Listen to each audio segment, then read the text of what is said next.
je voudrais vous faire un point d'actualité. Et l'actualité est assez riche. D'abord, en commençant par les masques. Alors vous savez que les masques, d'abord les masques en tissu, les masques en tissu ont été produits ici en interne par nos couturières et toute l'organisation des techniques et aussi enfin des différents services et aussi des élus qui sont mobilisés, d'équipes municipales.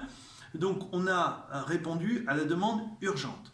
Ensuite, nous avons acheté une partie des masques auprès d'une entreprise de façon à faire une diffusion un peu plus largement.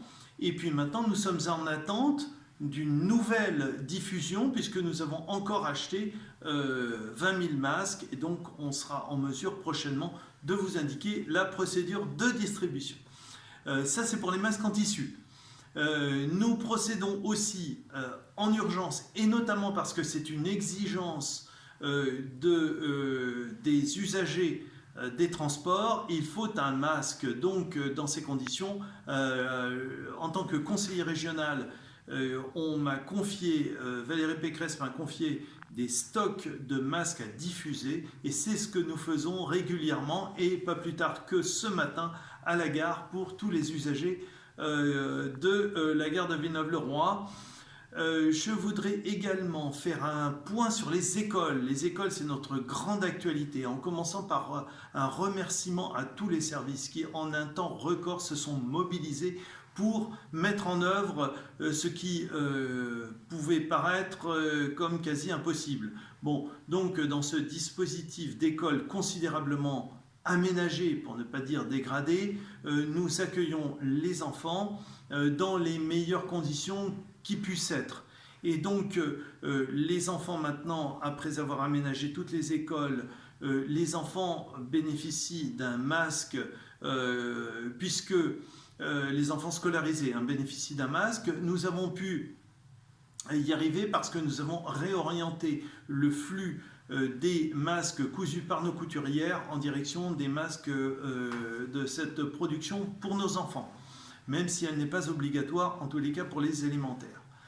Nous avons aussi offert des visières et des masques adultes aux enseignants qui n'en possédaient pas.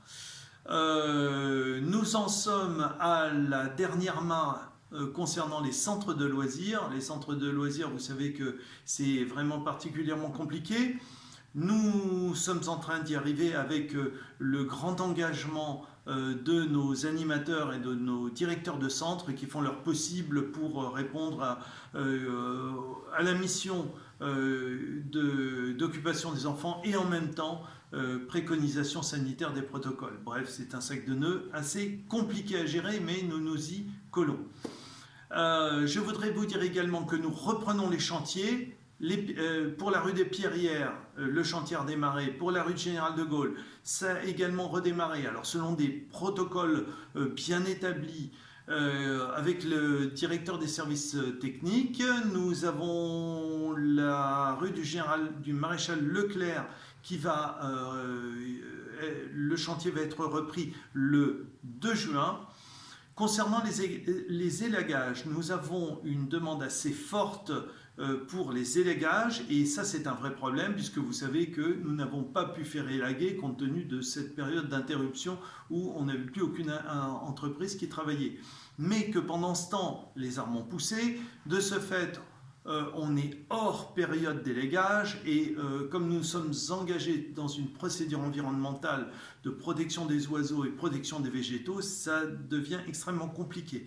Donc la direction des espaces verts s'est engagée dans une procédure de juste assez où nous élaguons les situations les plus compliquées, autrement nous essayons de préserver les végétaux le plus possible.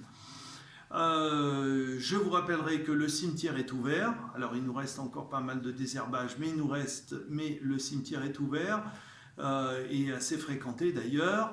Nous avons, alors sur les procédures administratives, je vous rappelle que les cartes nationales d'identité sont donc en cours maintenant. On reprend les procédures depuis lundi, et donc nous avons calé des rendez-vous toutes les 40 minutes. Donc ça c'est relancé.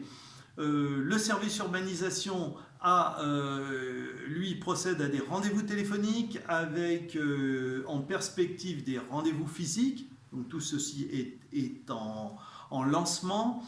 Nous avons, alors je voudrais conclure par un événement qui est tout à fait flatteur encore pour l'esprit qui règne dans notre ville. Il y a 35 repas qui ont été offerts par le Café du Commerce, le Café du Marché, pardon. Le Café du Marché a offert 35 repas à nos personnels communaux. Le personnel communal qui s'est occupé de nos anciens, de nos personnes les plus fragiles, le personnel du CCAS. Eh bien, à midi, nous avons pu bénéficier de ces 35 repas qui ont été offerts à tous ces personnels qui ne se sont jamais arrêtés pour elles, puisqu'il y a une majorité de femmes, et il n'y a jamais eu de confinement. Voilà, et à ce titre, je voudrais vraiment remercier James, qui est le responsable du Café du Marché.